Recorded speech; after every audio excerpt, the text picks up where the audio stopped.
Bending Spoons is continually releasing new features, and in Evernote 10.135.4, a new feature that I love and have been using was released. And that feature is the undo move.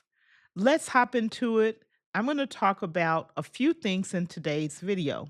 One, I'm going to talk about how to move a note, where to move a note to.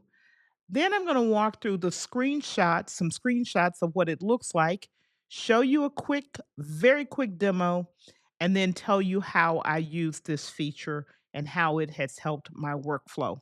Let's hop into it right now. The first thing to know is how do you move a note in Evernote if you're not familiar with it? And there are four options. Number one, you can use the file menu.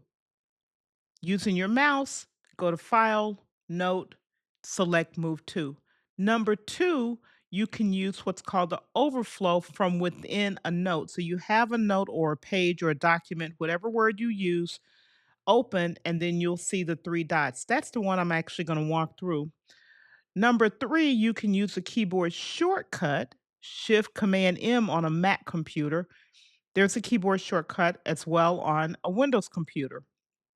The last one is if you use a Stream Deck from Elgato, you can put all of these, any of them, on a Stream Deck button and even reduce your friction even more in terms of moving a note from one place to the other.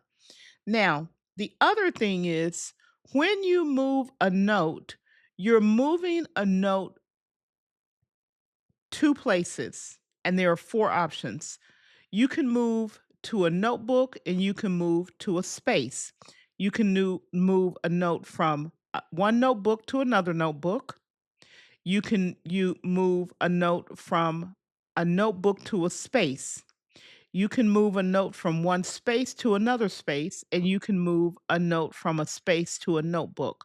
So, four combinations to move notes around. That's why this is important because you can do a lot of moving of your pages or your notes or your documents throughout your Evernote database.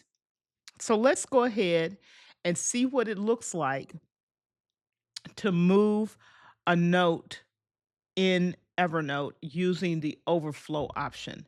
So you want to first go open a note in Evernote, right? Open a note in Evernote, and this is the note that you want to move. Then you're going to click on the overflow button in the upper right corner next to the share button, the share option on the screen. When that happens, you're going to get a drop down. Here's what's the same. From step 2 on, it's exactly the same way, regardless of how you started moving the note. So you pick the move option and then you pick the location. Now, the location can be a notebook or a space, as I said earlier. You pick your location, you'll click the done button, which will be in the lower right. If you look here on the screen, there's a done button that's grayed out. But when you click your location, that done button turns blue. So click that blue button, and then this is the new feature. A pop up will come on the lower portion of the screen, and it'll look just like this, and it'll say undo. This this pop up did not exist before this feature was released.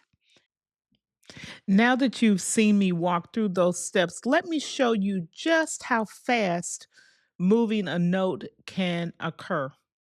All right? While this is happening, if you enjoy the content, go ahead and give me a thumbs up. If you have a question about Evernote productivity workflows, leave the question in the comments below. I'll be glad to put another video out to help you out. That's how fast it is to move a note using the overflow option. Can't be simpler, cannot be simpler, but it saves you seconds, and seconds add up to minutes, minutes add up to hours. hours add up to days.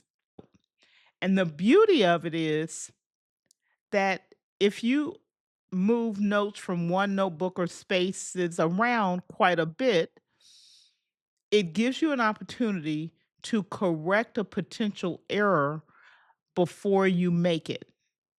Prior to this note, when you click done, that note was moved. And if you didn't remember what notebook you put it in, or you accidentally put it in the wrong space, you had to go find it and then move it back or move it to where you intended.